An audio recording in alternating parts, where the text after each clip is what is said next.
no. Giorgio.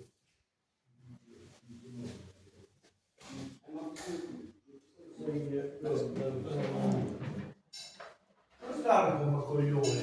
Porti giù l'altra roba. Tutto giù, pensate, bisogna usare. Tolgo le viti, poi mi metti dentro un boccaccio.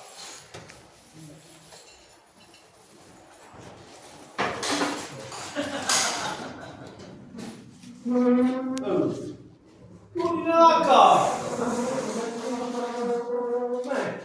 Mi metto nella macchina quella terra. Passate. Poi mi metti in un boccaccio.